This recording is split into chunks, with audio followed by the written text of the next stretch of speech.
Así somos.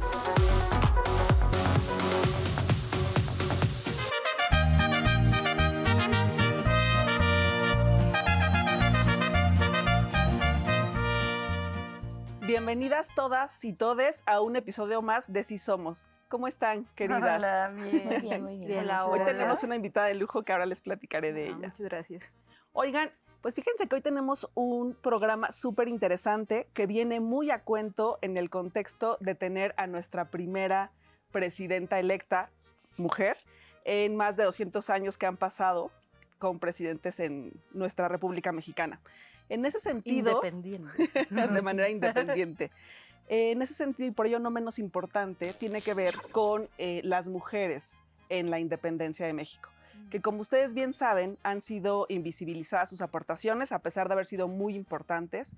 Y para eso, hoy nos acompaña nuestra querida Angélica Noemí, que es una invitada de lujo, porque ni más ni menos es especialista en el tema, es historiadora, es también, bien les leo para que no dejar nada fuera.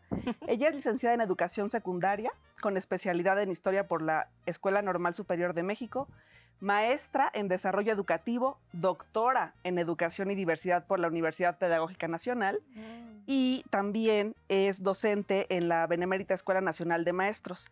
Actualmente es directora del Área de Enseñanza y Promoción de la Historia en el Instituto Nacional de Estudios Históricos de las Revoluciones de México.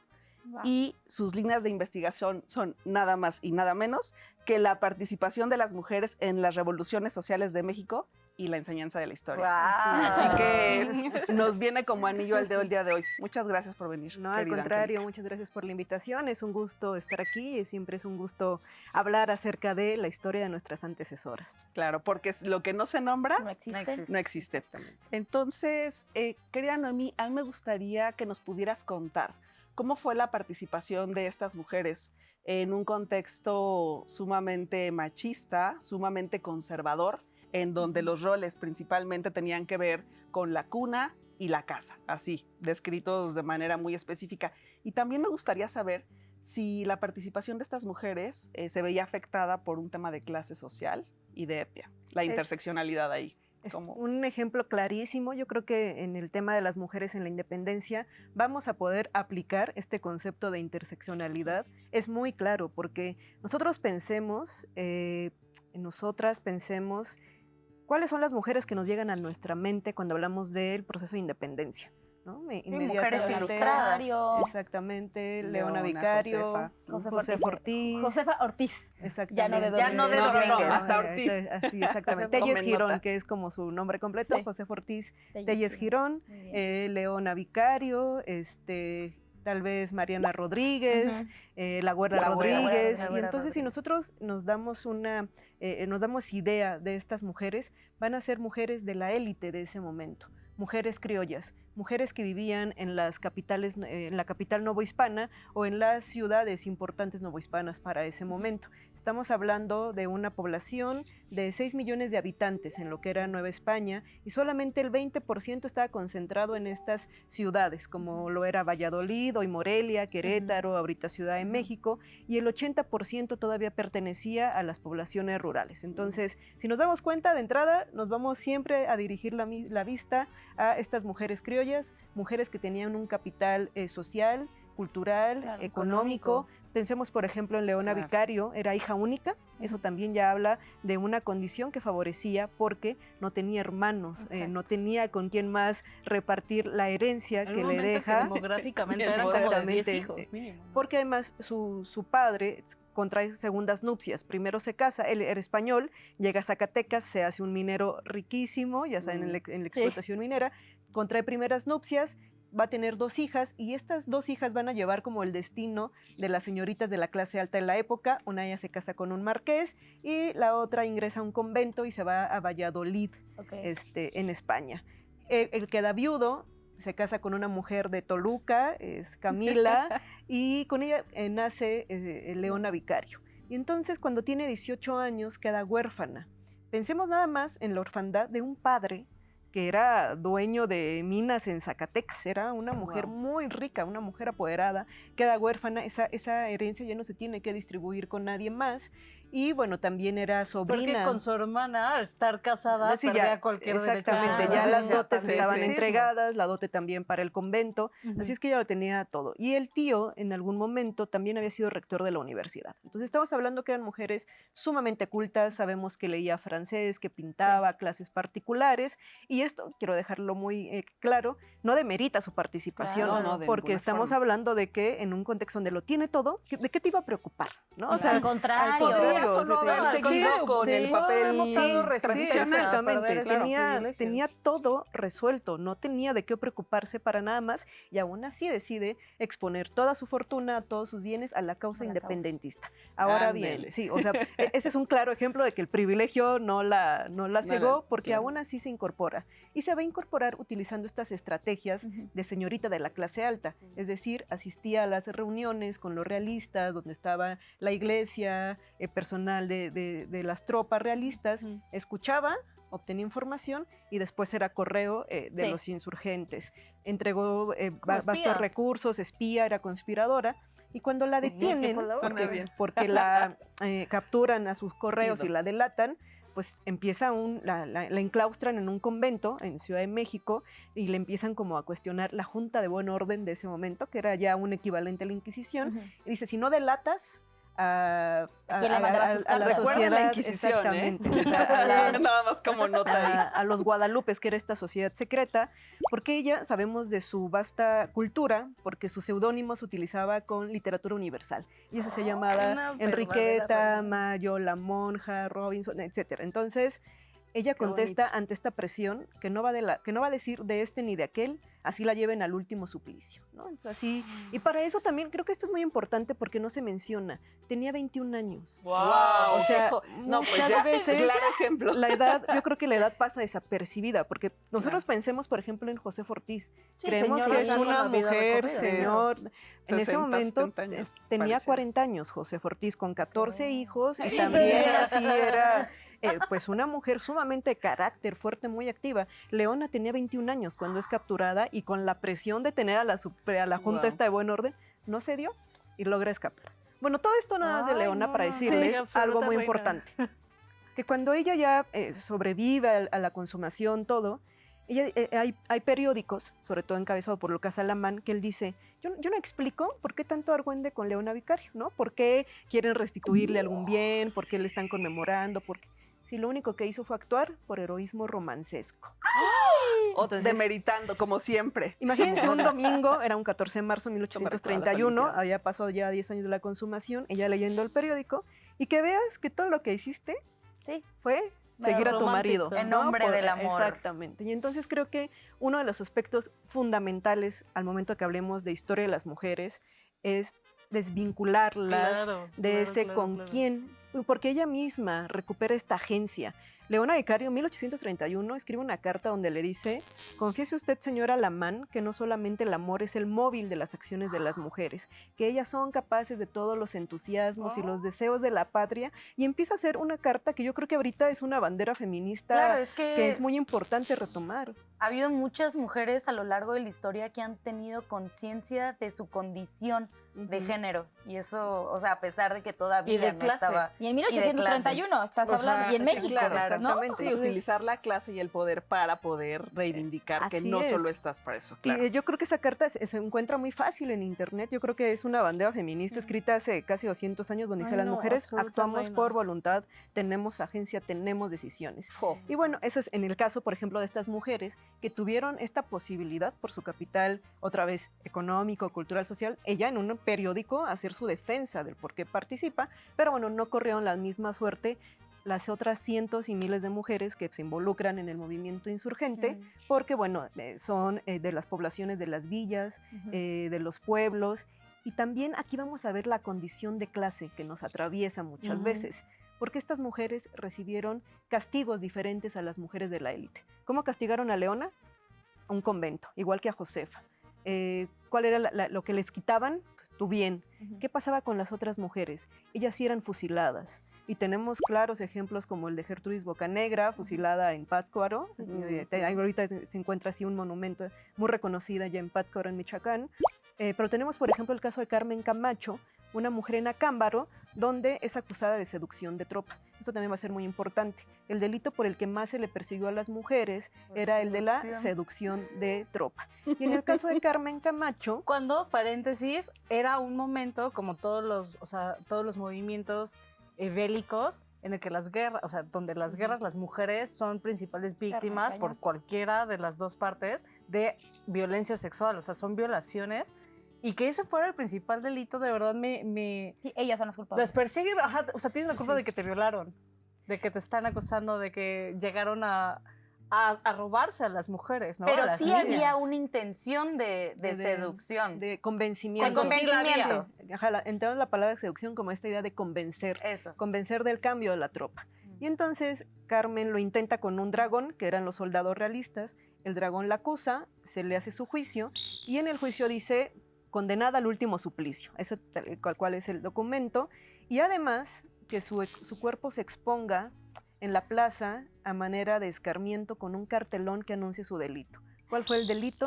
Adicción a la insurgencia. Así era la sentencia. Me voy a tatuar eso. No, yo soy de la idea de si vamos a hacernos playeras, sí, adicción a la por insurgencia. adicta a la insurgencia.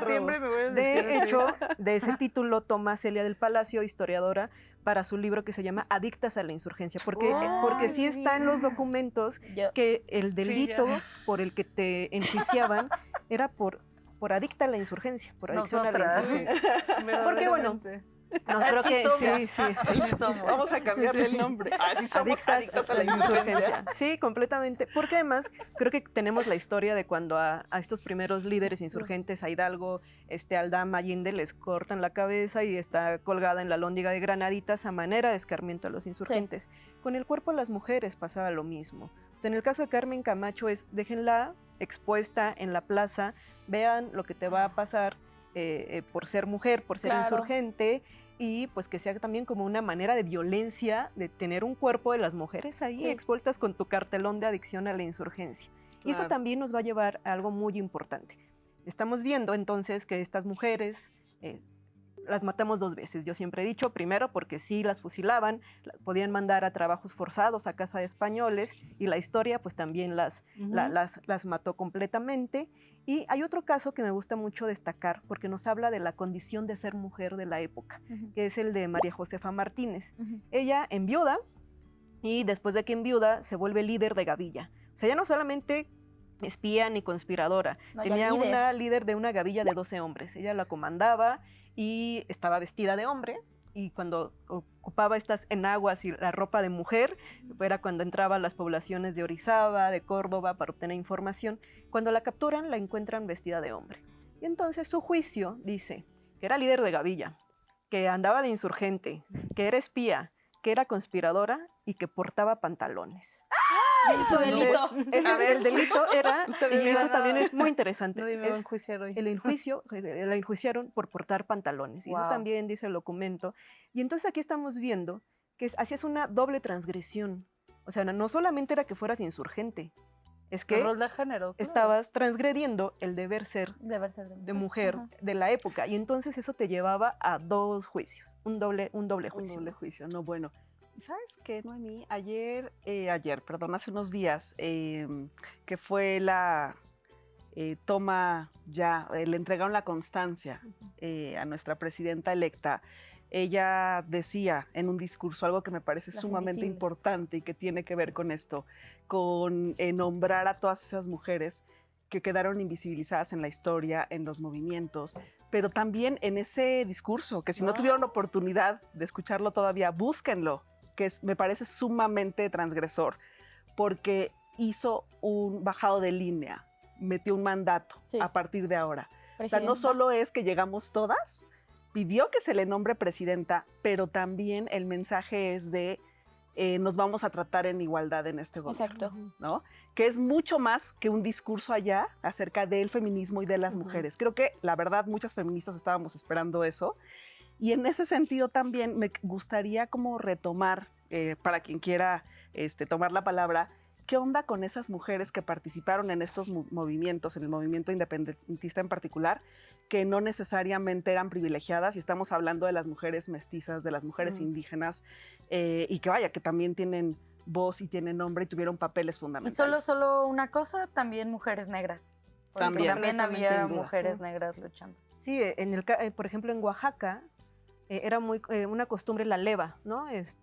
Claro. Se llevaban a los soldados, bueno, para ser soldado, y en Oaxaca, en Miahuatlán, se da el caso de que los realistas se llevan a todos los hombres de una población, la de Miahuatlán. ¿Quiénes los liberan de la leva? Las mujeres. Las mujeres. Entonces, las mujeres se armaron de palos, piedras y fueron a donde estaba como una especie del lugar donde tenían a la leva y los logran sacar.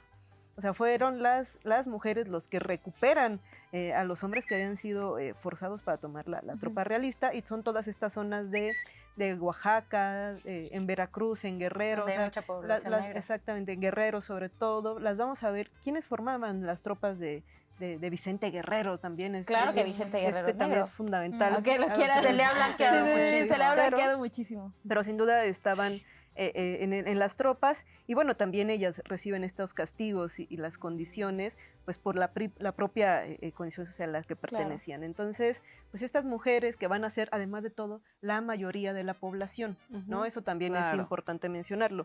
Yo les decía, el 80% vivía en estas regiones, por lo tanto, también su presencia pues debe estar pues más, exactamente, una representación mayor. Entonces yo creo que hablar de historia de las mujeres es centrarnos en eso.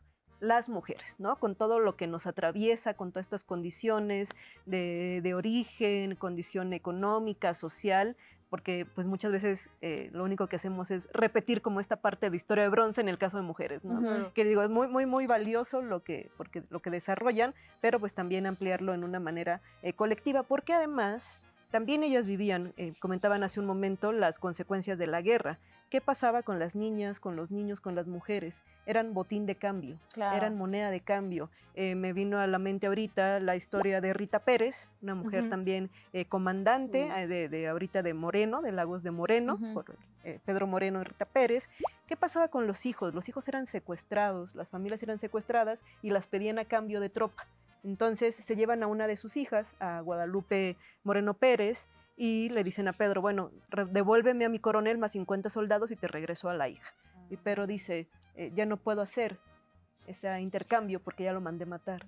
Y entonces así es como está perdiendo también a su familia. ¿No? Era también un momento donde esta violencia te alcanza y botín de exactamente, botín de cambio. Claro. Y ahora, un balance muy importante, justo con lo que mencionabas del discurso de la presidenta.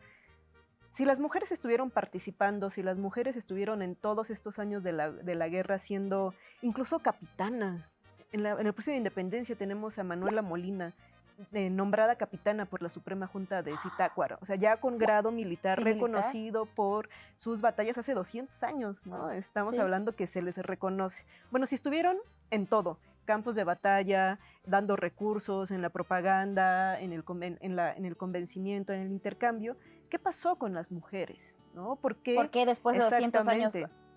Y hay un documento que a mí me encanta, que es de José Joaquín Fernández de Lizardi, el pensador mexicano, cuando en 1821, cuando concluye la guerra, dice, a ver, nos vamos a empezar a poner de acuerdo de lo que va a ser México, ¿no? Como nación.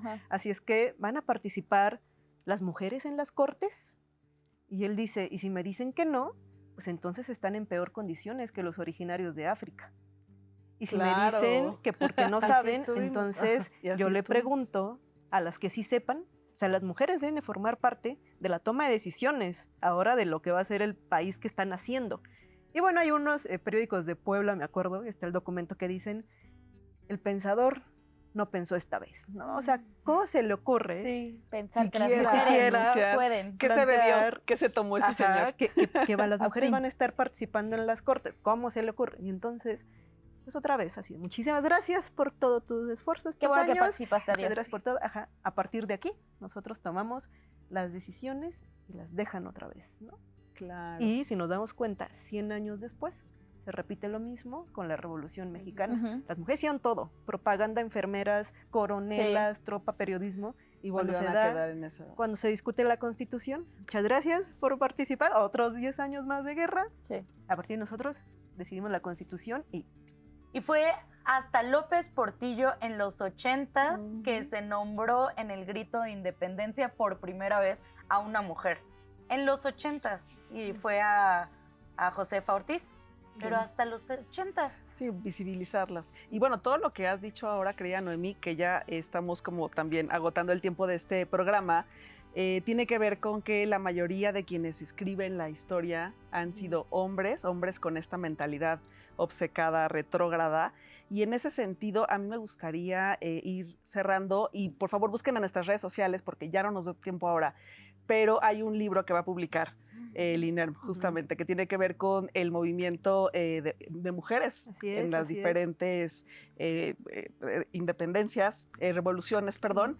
Y en ese sentido me parece que está padre, porque tiene que ver justo con la bola, con aquellas mujeres que no necesariamente figuraron y que no pertenecían a la élite, y eso está siempre súper bonito.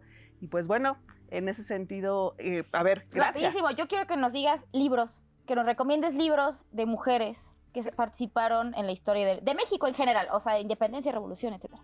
Claro que sí, les invito a consultar la página del INER, www.iner.gov.mx. Tenemos uno ahorita que se llama Inventoras de la Matria, porque además, desde el título, ¿no? Inventoras de la Matria, de descarga gratuita. Y bueno, ese yo creo que sobre el periodo de independencia, historia del pueblo mexicano, incorporamos capítulos de mujeres en independencia, revolución. En el INER, en la página de nuestras redes sociales y nuestro portal web, van a encontrar muchísima información acá también, muy importante, siempre en apoyo desde InMujeres. Bueno, no, pues muchísimas gracias a todos por acompañarnos, y bueno, pues no se pierdan del siguiente episodio. Hasta luego, queridas. Gracias, Noemí. Muchas gracias, Noemí.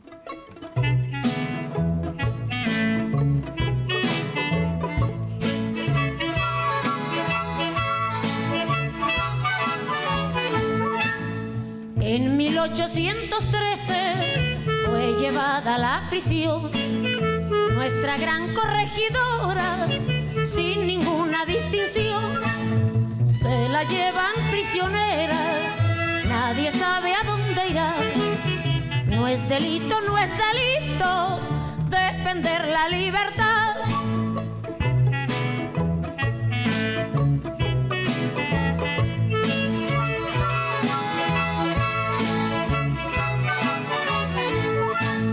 Beristain, el arcediano, hace falsa acusación contra la corregidora y simula su prisión.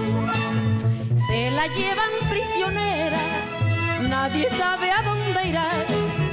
No es delito defender la libertad.